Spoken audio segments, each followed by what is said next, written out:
This week on 49ers Cal High Sports Report presented by US Bank, we take a look back at some of our favorite stories that touched our hearts. We'll meet the inspiring coach who was born without limbs, a football player who survived the Boston Marathon bombing, and a Mission San Francisco baseball player who's just grateful to be alive. That's the CJ Pino story. It's up first tonight. 49ers Cal High Sports Report begins now.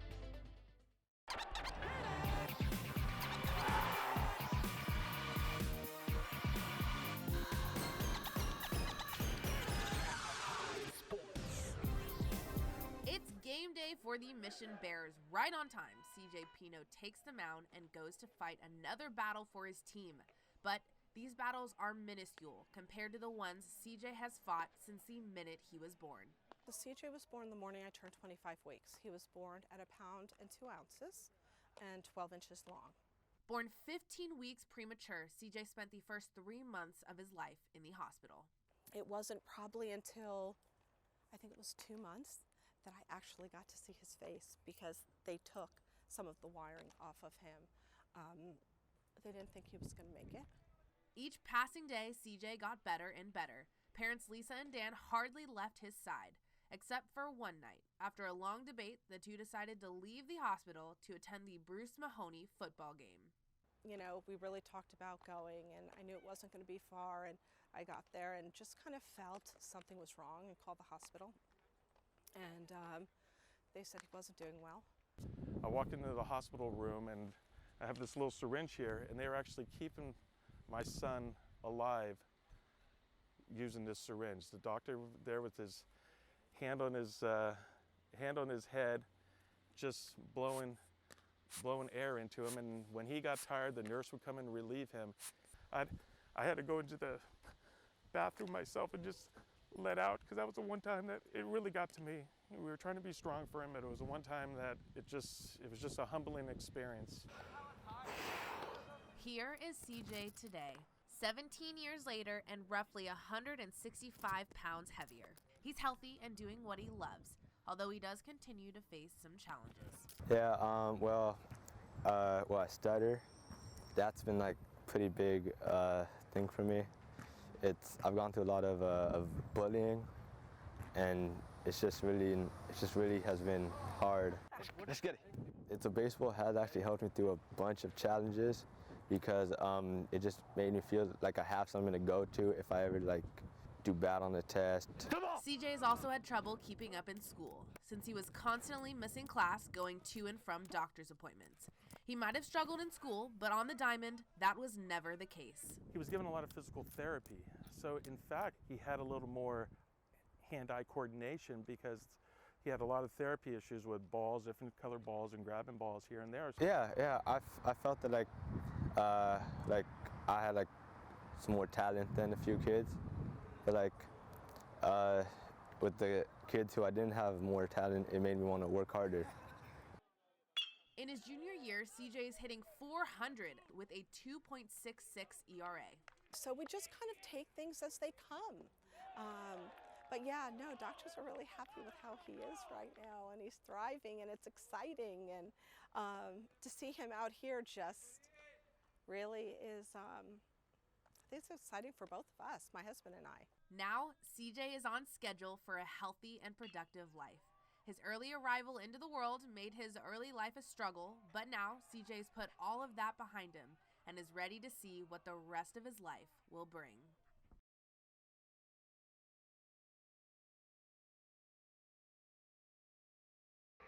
Each week, we bring you stories of athletes who have overcome adversity in their lives to succeed in school and in sports. Aubrey, tonight we head to the wine country, where families were devastated 2 weeks ago by wildfires, where 42 people perished and 7,000 homes were destroyed. Tonight we visit the Cardinal Newman football team, where 5 players lost their homes and the team lost their school. What does football really mean when there is such tragedy in your community? When fires tear through neighborhoods, when people die, when homes are destroyed and memories are dissolved into smoke, disintegrated into ash. To these players from the Cardinal Newman football team, football means everything. 90 of the school's 620 students lost their homes, 5 on the football team. including starting quarterback Bo Barrington.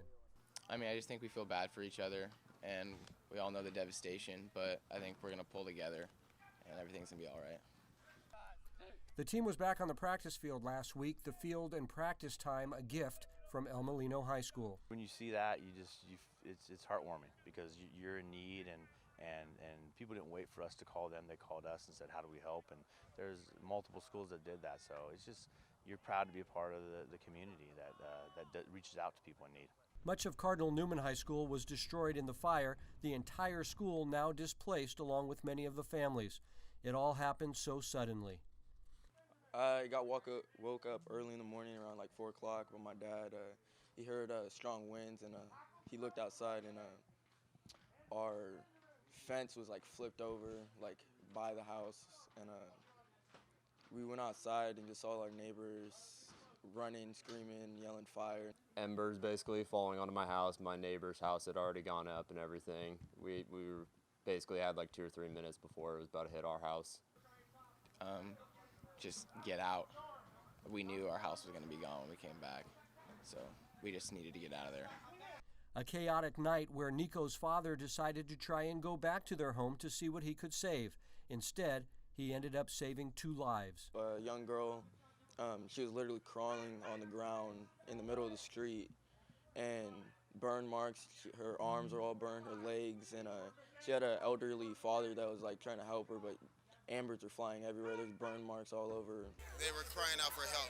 When I seen that, I just instantly went to help. So I threw some things out the front seat and put her in the front seat and her father, and they just held the door because they were crammed in there, and we just wheeled it out of there. There was no time to gather belongings, just enough time to get in a car and speed away, leaving behind a home and a lifetime of memories. I went back actually the morning that we got evacuated because no one was there, and just saw my house burn to the ground, watched everything turn to ash, and they haven't let us back in because it's still in the evacuated zone, so I haven't been able to go back yet. The next day I went back, and it's like a bomb was dropped on it. All of Coffey Park is just destroyed. I couldn't recognize my own house. So there it was this past Monday night, a high school football game being played. Nico Kitchen wearing number 21 because his number 15 jersey was burned in the fire. First responders being honored before the game. 2 teams devastated by fires meeting on a football field. It's opening hearts. It's giving you something to smile and have a good time about. It's bringing everybody together again. The community has pitched in, and donations and help have come to this area from all over the world. These people are Sonoma strong. They will persevere. It's crazy how much like the community and like friends and family have just came together to help everyone out. Like basically everyone in Santa Rosa has came here and helped us, and everyone's supporting everyone now. And a football game was played. For this shining moment, the devastation just down the street seemed miles away. When the game ends, these people will go back to dealing with the task of rebuilding their lives, their homes, their school. But for today, football means so much.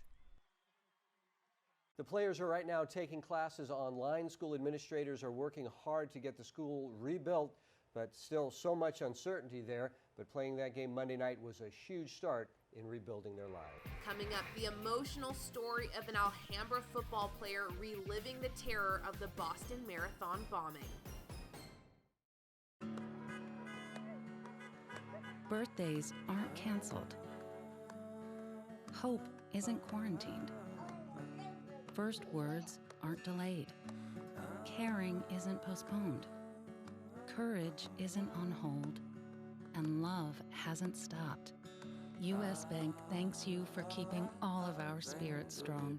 We've donated millions to those in need and are always here for our customers and employees.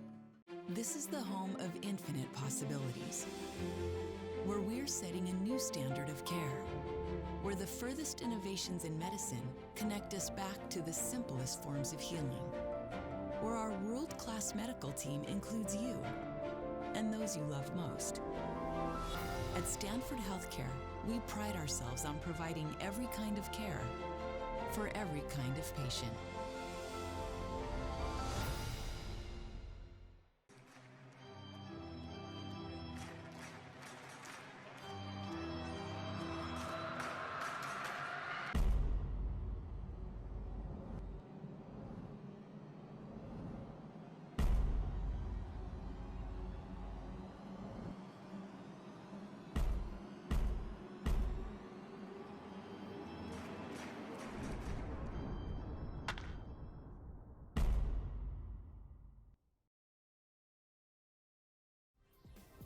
49ers Cal High Sports Report is brought to you by these fine companies who care about high school sports. By Tri-Counties Bank, service with solutions. 12 locations now open in the Bay Area. By DGDG.com, where we want you to be a happy car buyer. By the Rikes Center, where goals and dreams become a reality. And by Diablo Motors. Life's too short to drive a crummy car. In 2013, 12-year-old Aaron Hearn traveled with his father Alan and sister Abigail to Boston to watch their mom Catherine race in the 117th Boston Marathon. The atmosphere was filled with pure excitement and inspiration as runners crossed the finish line. That was until terror struck the streets of Boston. And I just remember just sitting there for a while, just sitting on the rails, and eventually you just hear this one big boom, and everybody kind of looks over there, and it just kind of like everything went silent, everything just kind of froze in time almost, and you see this huge stack of smoke just going up, and then before I know it, just this big boom. 2 bombs detonated near the finish line of the race. Aaron, at the wrong place at the wrong time, was struck by shrapnel from the second bomb. I'm just on the ground and like I can't see anything, like my eyes are closed. You know, I'm burning up, like my whole body's hurt, like I'm like scrunched up, and I'm just like super hot, and I feel like this is it, like I'm dead. Like this is what I don't know. To me, that's what I thought it felt like, and I thought it was over. It's like nothing you ever think of would ever happen to me. It's not something you expect at all. The explosives killed 3 people that day, injuring nearly 300. Aaron was one of them, left in critical condition.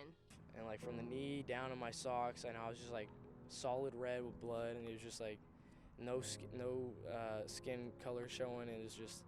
And I moved up to my shorts, I lifted up, and they're just like down on my bone, I said this big divot, and I was just yelling for my dad. I was like, anybody want to help me? I'm like asking for help. Aaron's father, the head football coach at Alhambra, was just a few feet away. He found Aaron and immediately got help from 2 firefighters and another spectator. This is Aaron here being rushed to the hospital with his legs badly injured. It was really unfair that for someone so young to have to go through so much trauma so early that I wish I could have taken some of that for him instead of him having to go through that. So it was difficult watching him in the hospital bed, mostly sedated for a while, and then having to go through a couple surgeries and cleaning out his wounds and learn how to walk again. It was painful to watch for him.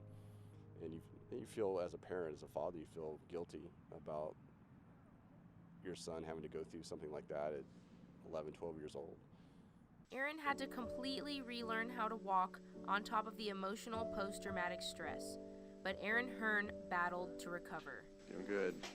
He just has a quality to him that really just can't be taught. Handles the spotlight really well with everything that's gone on with the bombing and his dad being the coach. You know, there's a lot of pressure on him, and he continues to show up, and he's the same kid every day. He has a positive attitude, whether he has a good day or a bad day, and I think his teammates really respond to that well. It took a few years for the Hearn family to obtain as much normalcy as possible. Aaron is now in his first year of varsity football, doing an outstanding job as starting quarterback for Alhambra. Despite all the devastation and horror Aaron witnessed nearly 4 years ago, he is now thriving with the help of his family, friends, and football. You know, sometimes you forget it, but you gotta think back, and that's why once in a while I remind myself of it. And you know, you gotta be thankful for all the little things. When you get upset about something that really has no meaning, you know, something goes on in school, something on the field, and you get to step back and, you know, realize, you know, I'm still here. I can still be with my family. I can still be with my friends. You know, I can still see my little sister. But there's a lot of good things that came of it. You know, I felt like I matured from it, and there's a lot of things I'm thankful for. And all the little things that you take for granted every day, and then you realize, you know, I can still have this right now.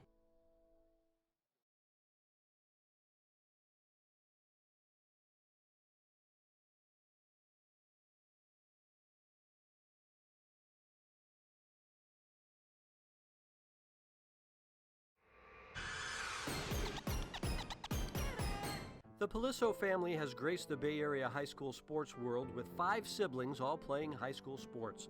Frankie Paliso is the final of the 5, the baby, wearing number 43 for the Los Gatos Wildcats. These guys are like my brothers, and they treat me the way I want to be treated, and I treat them the way they want to be treated. and we all love each other, and it's a family out here. But in his senior season, Frankie will be playing with a broken heart. He wanted nothing more than to have his mom, Nancy, watch him play his final year of high school ball, to watch him walk across the stage at graduation. But this past summer, Nancy succumbed to her 7-year battle with Lou Gehrig's disease. Yeah, it was tough. She went from a mom that would run a 5K every day and go to work and come home and make us dinner and be the most lively person in the house to kind of just started fading away just years and years on end. The AAU girls, I would play a lot with my 7th graders, and I noticed some weakness in my foot, and I was a runner, and on a rainy day I actually ended up running on a treadmill, and I could hear the delay in the foot, and that's what started the process. You know, my mom was our biggest fan. The dinners, the lunches before games, the notes that she'd leave us. You know, those little details, that's really what makes me upset that Frank doesn't get that. But to watch him in the person that he continues to, the young man he continues to turn into without her here physically is a true testimony of just who he is as a person. As a basketball star at Pinewood School, Sammy played while her mom watched and corralled the rest of the kids. Nancy saw her other daughters, Bailey and Carly, play their high school games even as her health deteriorated. A fine athlete herself, Nancy was forced to watch Frank's junior year from a wheelchair at the Los Gatos games. She was here last year, and now she is not. I just think play for her because I know she's watching, so I just play for her, and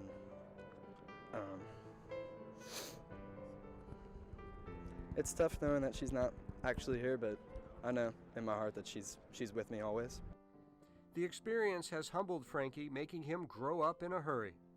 Absolutely, it sure does. I mean, you know, nobody wants to see your parent go through that, and so you're subjected to things that, you know, you hope never happen or happen at a much older age. But, you know, what a wonderful family. And that family has pulled together like one great big hug, and they will be together on graduation day as Frankie walks across the stage to receive his diploma.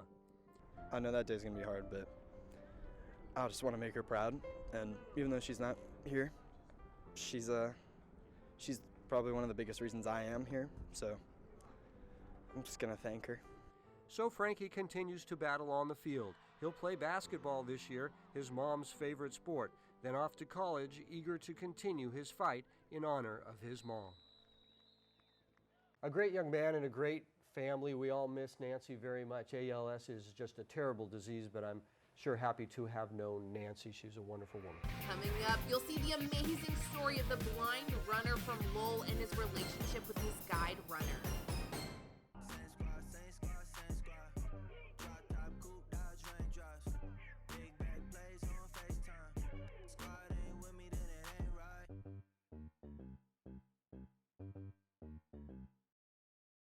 For more than 65 years, Cupertino Electric has been delivering power and possibilities. With offices throughout California and project sites throughout the U.S., Cupertino Electric today builds renewable, commercial, utility, and data center projects for some of the most influential companies in the world.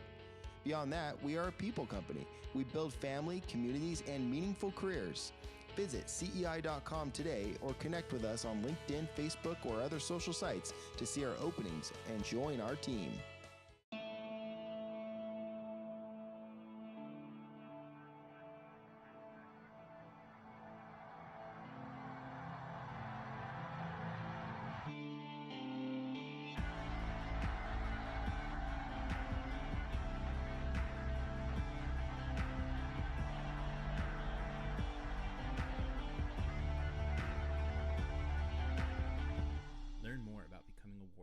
Visit us at vcs.net.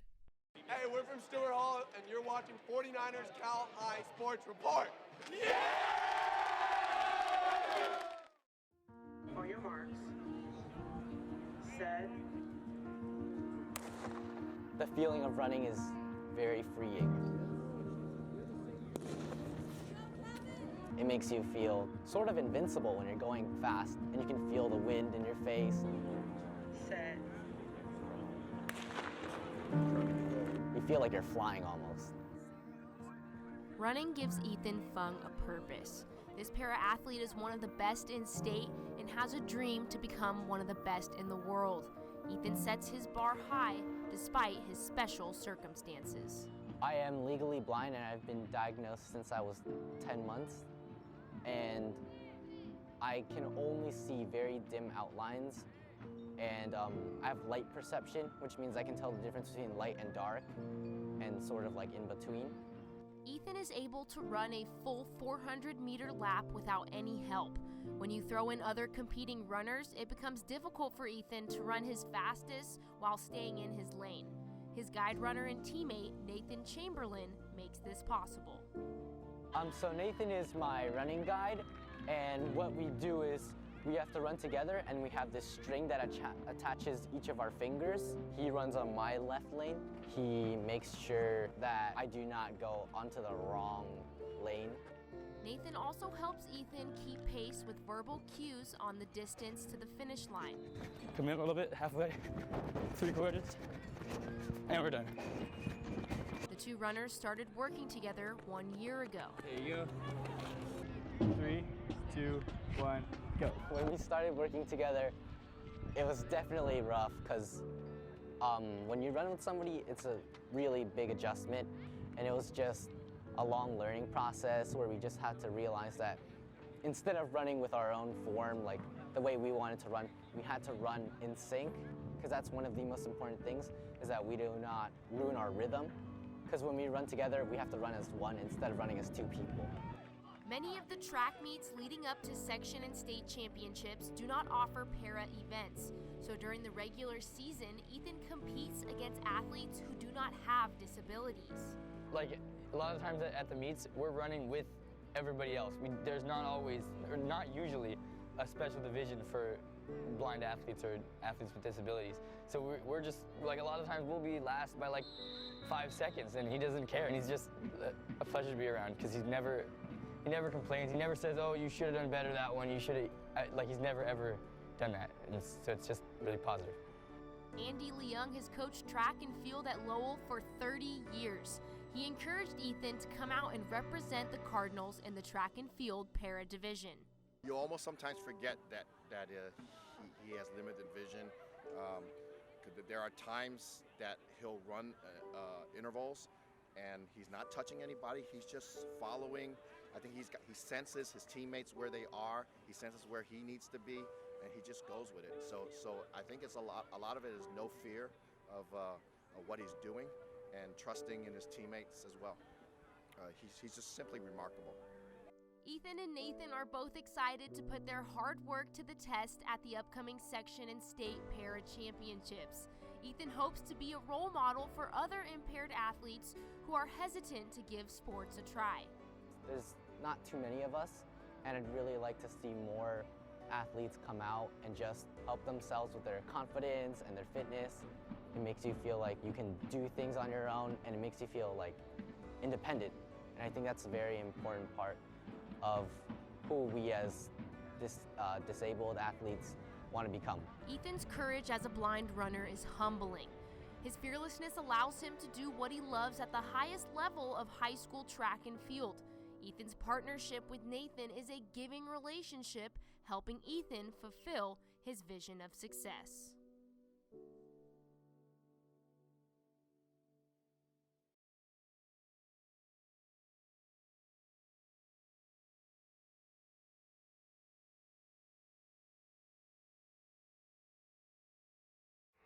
Coming up, meet Robert Mendez, the inspirational football coach born without arms or legs.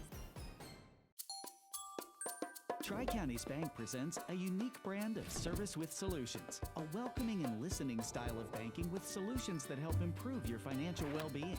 With easy access to over 32,000 surcharge-free ATMs, advanced mobile banking, banker support by phone 7 days a week, and an extensive community-based branch network, you're never far from a friendly face. It's easy to switch to better banking. Tri-Counties Bank, service with solutions. Why choose Invisalign over other aligners? Are they comfortable and safe to wear? I asked her doctor for a better alternative to braces, and he said, only Invisalign aligners are made with SmartTrack technology. Based on years of research, it moves teeth more comfortably and predictably than ordinary aligners. And in many cases, it works faster than braces. So I can develop a custom treatment plan that'll work for each of these smiles. That's why Invisalign aligners have transformed millions of smiles. Invisalign, transforming smiles, changing lives. Since 1974, there's been just one goal. One thing we work for. The pursuit binds us together and pushes us forward. One family with one mission. To win for this city. Vamos, San Jose. Each week, Wells Fargo Bank brings us stories of athletes and coaches who have overcome adversity in their lives to succeed in school and in sports. Taylor Lambert joins us with the story of a football coach you have to see to believe. Marissa, it doesn't take long for you to feel like you've known Robert Mendez for a long time. He has a great way of making you feel like there's nothing missing. When you first meet Robert Mendez, offensive coordinator for the Leland JV team, what do you think?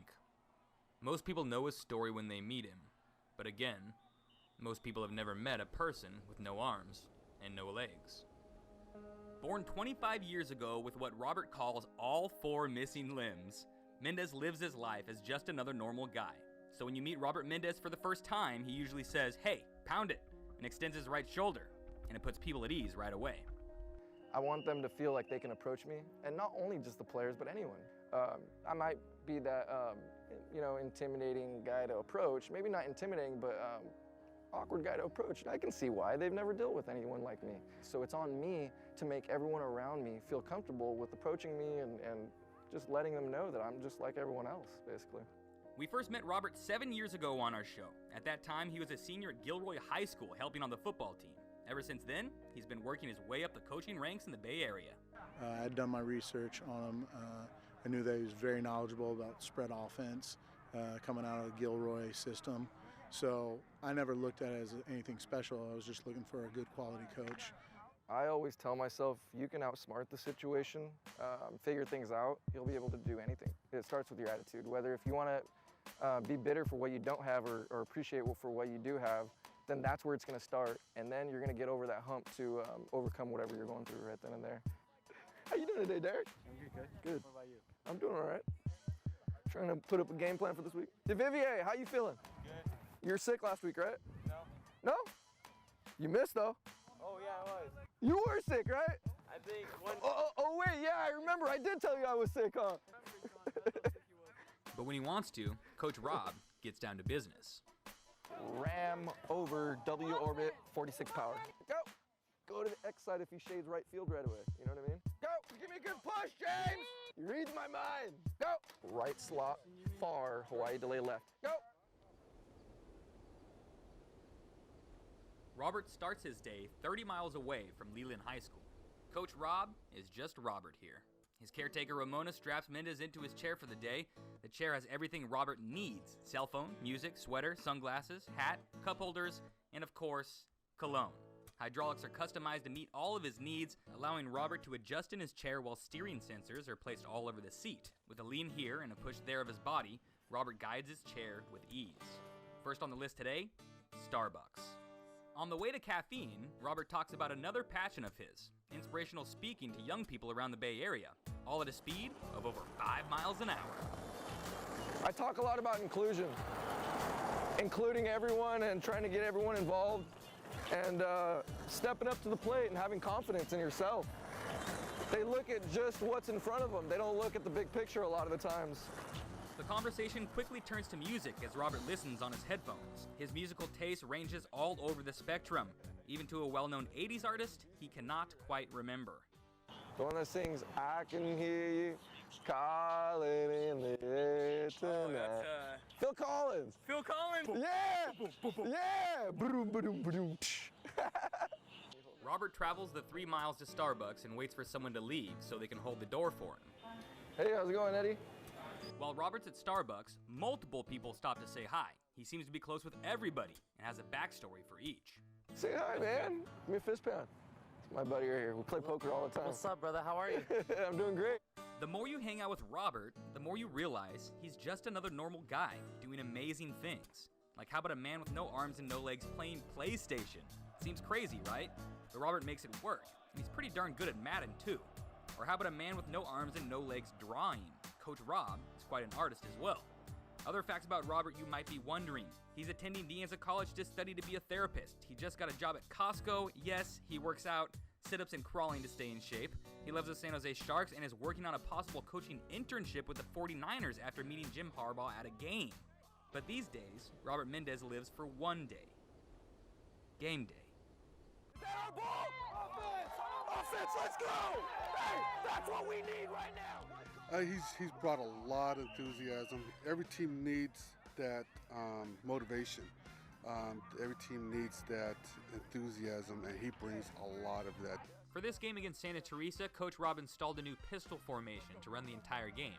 But after Leland scores on their first drive, something's seen in the box up top, and the head coach wants to switch away from the pistol. Put him under the center. Coach, it's working. The pistol's working. Put him under the center. The pistol's working, Coach. And just like any other coach on the sideline, tensions run high, and disagreements happen. What's the reason, Coach? Because it's taking him 7 yards to get to the line of scrimmage instead of 4. I'm telling you, it's working because I got that dive, and I got that lead going with it. That was a disagreement, so I should have I should have, I guess, kept my composure a little bit more on the sidelines, but I definitely disagreed with his call, and I wanted to stick in the pistol. We went back to the pistol, and it worked out. One big reason it worked so well is QB Colin Petro. Coach Rob has groomed Colin. Now the QB and offensive coordinator work seamlessly together. He really influences us greatly. He motivates us. He really has great fire and passion for this team. We wouldn't be who we are without him. And on this day, in this game, the Leland Chargers JV team dominate. 34-12 is the final score as the offense rolled up points all day long. That smile off your face, Mendez. Wipe that smile off your face. Here we go. Wipe that I told you so smile off your face. Here we go. Thank you for your time, Coach. I really appreciate it. No, thank you. Yeah. Hey, love having you guys. Hey, take care. All right, you too. Thank you. What's your name, man? Taylor. Taylor, give me a fist pound. I help out Forest City. Do you? Yeah. Well, they need you up there. You got them next, all right? They got a big impact. Yeah. Make a big impact for them, Yeah, all right? for sure. Have a good day, Taylor. Thank you. Since the day I met you guys in April, I think I'm more happy today than I've ever been in any other day because I've seen you guys play to your level. And when it all comes together, it looked beautiful. It looked great, guys. Another tally in the win column, and another day gone in the life of Robert Mendez. I have no arms and legs, but I'm doing everything normal just like you guys because I'm using my brain. A lot of people don't realize how powerful that brain is to outsmart the situation.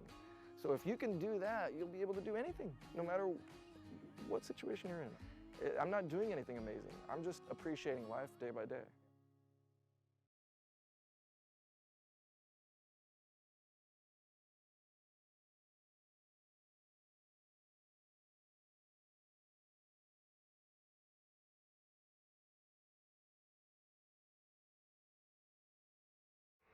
Coming up, we meet the Leslie family and how this Lynbrook football player found a home after battling through the foster care system. That story up next.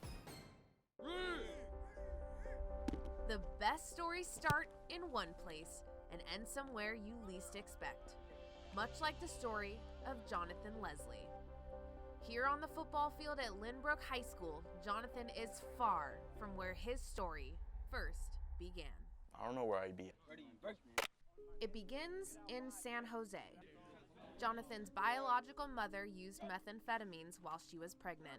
After he recovered from the side effects of meth exposure, Jonathan was put into the foster care system when he turned 4 months old. From 4 months to 16 months, he went through 12 homes. No foster family kept Jonathan for more than a couple of months. They brought him back saying they couldn't handle him.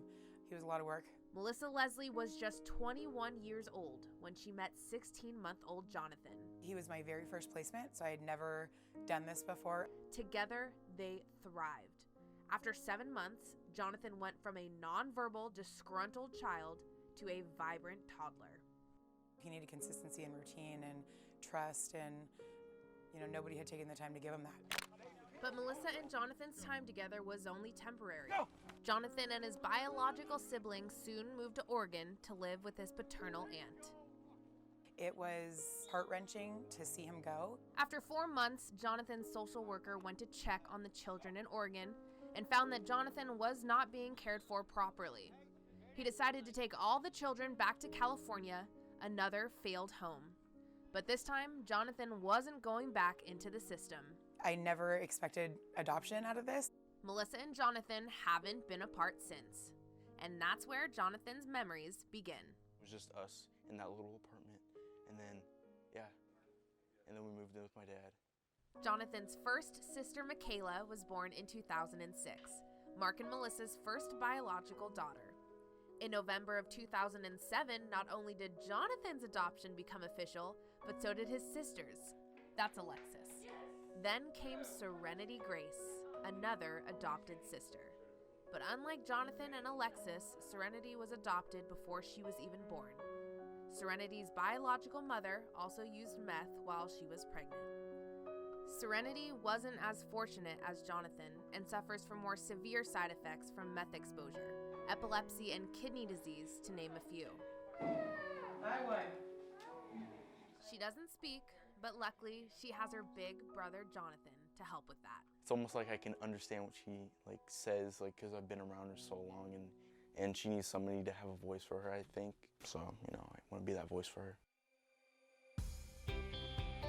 Anastasia Leslie was born in 2014, and the Leslie family was complete.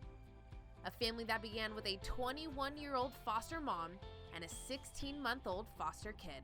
When I see him now and I see him come from that little boy to this, it's overwhelmingly pride. Yeah, my mom really helped me with that, shaping me into the person I am today. He very much understands and I think remembers and appreciates what he has and the opportunities that he has, because he knows what it could have been. Oh my God! Whenever I just get mad for doing a chore or something, I'm like, okay, I wouldn't be here right now if it weren't for my mom. It's just a little chore. I got this. I'm like, okay, let's do this, all right? And here is where Jonathan's story comes to a smooth slowdown. Hey, on your toes! It's come a long way from where it began, but one thing's for sure. I can't. There's still much more to be written. He's gonna change this world. Stay tuned.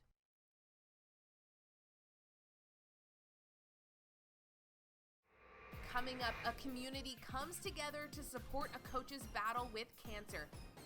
DevCon Construction is #1 in the Bay Area and Silicon Valley because of trust. 95% of our business comes from repeat customers. They know the customer is our top priority. That's why DevCon was the choice for the 49ers Stadium and for the Earthquake Stadium. DevCon was also chosen when outstanding schools like Bellarmine, the Nueva School, and Mitty wanted the very best on time and on budget. Top Bay Area companies know DevCon is the best choice, whether it's new construction or renovation. DevCon Construction, helping to build the best in Silicon Valley. When I first came here, my goal was to be a contributing player on my high school's JV football team. The center actually not only helped me achieve my goals, but exceed even what I initially set out to do.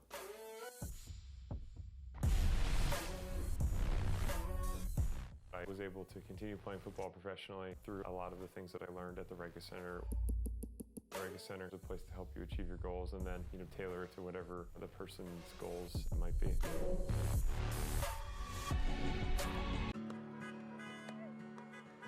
Birthdays aren't canceled. Hope isn't quarantined. First words aren't delayed. Caring isn't postponed. Courage isn't on hold. And love hasn't stopped. U.S. Bank thanks you for keeping all of our spirits strong. We've donated millions to those in need and are always here for our customers and employees. 33 years of coaching in a terrific 12-1 season last season, Coach Matt Sweeney is widely regarded as one of the very best football coaches in Bay Area high school history. But during this past season, Coach Sweeney had a secret. After developing a sore throat in November, Coach Sweeney knew something wasn't right, but waited several months to visit the doctor. I went and saw an ear, nose, and throat doctor, Dr. Stone, here in Pleasanton. And he said my right tonsil was all inflamed. After a trial run on antibiotics, the doctor decided to take a biopsy testing Coach Sweeney for cancer. On February 2nd, 2016, the results came back positive, and Coach Sweeney was immediately taken to Stanford Hospital. I had surgery on March 2nd, and they took my tumor out of my throat, and they took a right neck dissection, 41 lymph nodes. They were all clean. The margins around my tumor were clean. Coach told us about his diagnosis. We did cry a few tears, and we all gave each other hugs, rushed each other up, and we said, we have to win this season for him. With the prognosis being 80 to 90% curable, the softball team was not going to let Coach Sweeney go through 7 weeks of radiation feeling the effects. They keep amazing me. First they got, these sweatshirts with Sweeney Strong on them, and then we're playing Livermore a few weeks ago, and they come marching down those stairs with all these T-shirts. Battle is what we say. That's always been what we say, and they've got these battle T-shirts with Sweeney Strong. The Foothill Community and Softball team continues to support Coach Sweeney. His fellow coaches are now taking on additional responsibilities. With the surgery affecting his arm and the radiation creating sores in his mouth altering his speech, this tight-knit group continues to find ways to help Coach Sweeney on the field. We're learning the sign language, so he kind of points around a lot, and so us and the other coaches are starting to pick it up. Even in games, he'll kind of hit me, and I'll kind of. He's always been the more vocal one. He gives us all so much inspiration, so much motivation to come down here, because he's down here with us every single day, and he told us, and he was like, just don't worry about me. I'll miss some stuff, but I'll definitely be there for the important things. Coach Sweeney is not just an inspiration to the softball team, his daughter Kelly, who he coached, and the Pleasanton community, but the entire Bay Area. It was really cool. We played Newark Memorial, and we had this little gift bag in our dugout. And we finally opened it when we got home, and it was actually a get well kind of bag for him, and a very nice card, and it was pretty unbelievable to have another team do that for him. He's still just an inspiration to me. Definitely somebody that I want to be like when I grow up, continue to coach, and he's just such a role model to these girls, and everything that he goes through and every lesson that he teaches is just phenomenal. God, I think I'm really gonna miss how passionate he is out here, and how much you can just see how much he loves the game and how much he loves us, and I don't think I'll ever find a coach like him again. One of 8 children, Coach Matt Sweeney has learned a lot from his parents, lessons that are helping him battle through cancer today. I don't feel sorry for myself with this. It's just something I got, and I'm going to deal with it, and I'm going to beat it. I know that. But having the support of these girls, the community, my family, I'm very blessed. Matt Sweeney is an inspiration to so many. A fierce competitor with a tenacious personality, yet a heart of gold, turning boys into men and girls into women, all by the creative way he coaches on the field and the character he shows off of it.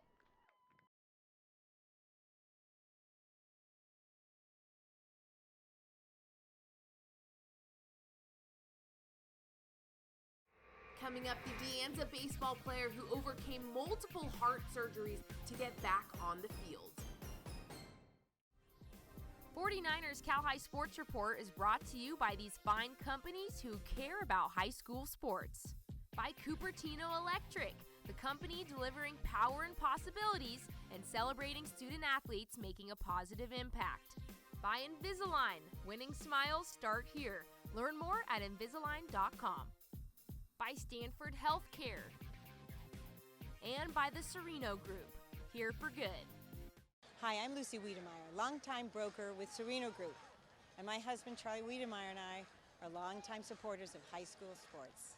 Hi, I'm Kathleen Pazine with Serino Group Real Estate, representing Palo Alto and the surrounding communities. I'm proud to support Bay Area high school sports on the 49er Cal High Sports Report. Keith Whitaker is a pretty dang good baseball player on the diamond. Just a sophomore on varsity, he pops out during practice. Oh, a great player. Really fast, strong kid. He's only a sophomore. He's got a lot of heart for the game. He's got a lot of heart for his teammates.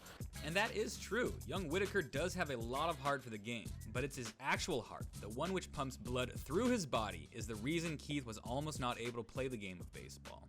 It all starts back when Keith was an infant, a 3-month-old, when his parents took him to the doctor and was given shocking news. And that's when they noticed that he had an enlarged heart.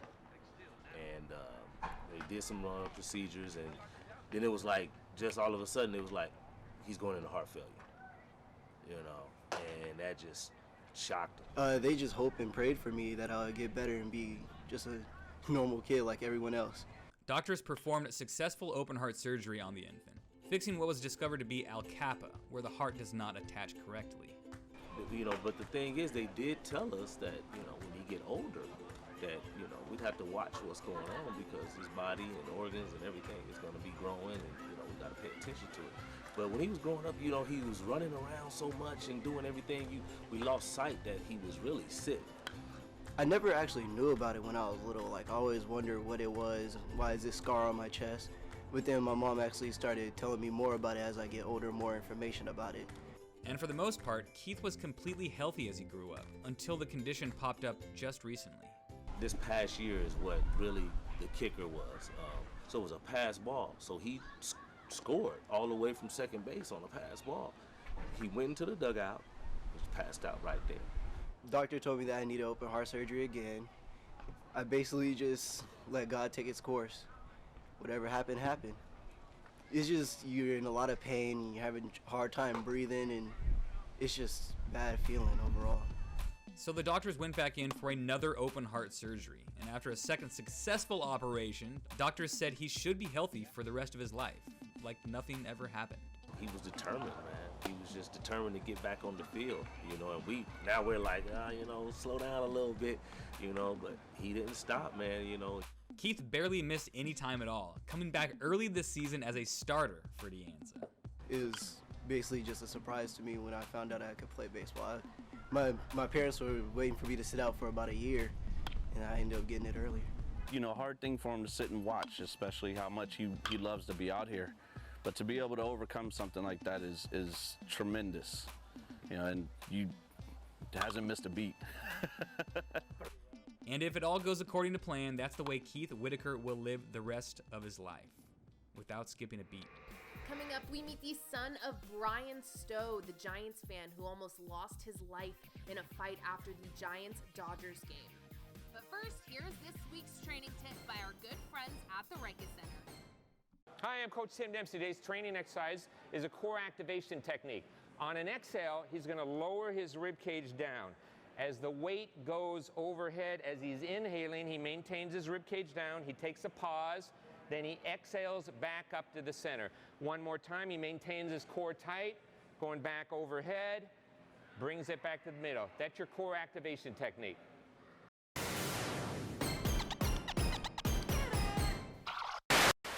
A 42-year-old San Francisco Giants fan remains in critical condition after being punched and kicked by two LA Dodgers fans on opening day. I don't remember that day at all. I woke up a year later and I was at my parents' house where they took me back home. I was like, what am I doing here? And my mom was like, you were in a coma. Brian Stowe, a former paramedic and a father of two, would have his life and his family's life forever changed. The simple idea of going to a baseball game to cheer on his favorite team turned ugly. An eye-opening experience for his son Tyler, who was just 11 at the time.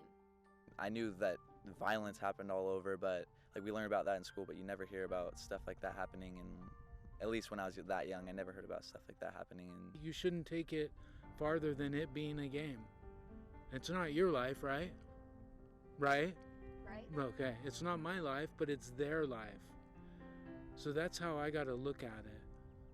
The outpouring of support from around California for Brian Stowe and his family was enormous. In such trying times, it was the Giants organization who continued to back the family. Between countless visits in the hospital from players and executives to a once-in-a-lifetime experience of letting son Tyler throw the first pitch at a game in honor of his dad. Good luck, son. I just wanted to take full advantage of it and do it while I could. So that was a crazy experience that I'm very grateful for. I couldn't have made it this far without my family, San Francisco, everybody supporting me. It's been tremendous. Tyler is now in his senior year at Scotts Valley. In his final year as starting quarterback, he continues to push himself out on the field, a place to have fun and release built-up emotions. Last year he kind of stayed back and kind of just did as much as we asked him, and when the season ended, Tyler dedicated himself to just saying, okay, it's my senior year, I'm going to work hard. Football has been an outlet because in such a way that I don't have to worry about everything that's going on outside of football, outside of the field. The relationship between Tyler and Brian might not be the same as it once was, but there is a constant for them both. The love of the game and spending quality time together never gets old. I'd say our relationship, a lot of it revolves around sports just because I threw the football with my dad for the first time, and I remember throwing the football with him and being like, I used to want to be a wide receiver, and he's like, oh, you've got the best hands, and those are like really good memories for me, so I like to think back on those memories, and I like to talk sports with him. I love that kid. He's a good kid. He turned out really good. Like any teenager, there are highs and lows throughout high school. But for Tyler, he has something special. A father who has taught him the true definition of what it means to be a survivor. It allows me to overcome a lot of the hardships or the difficulties of regular teenage life or football or wherever it may be. Despite the unfortunate situation his dad went through, Tyler continues to excel in the classroom, on the football field, and can't wait for his senior year. That's it for the emotional 49ers Cal High Sports Report this week. Join us next week in our season finale. We'll wrap up the season with more inspirational stories over the past year. Stay safe. We'll see you next week.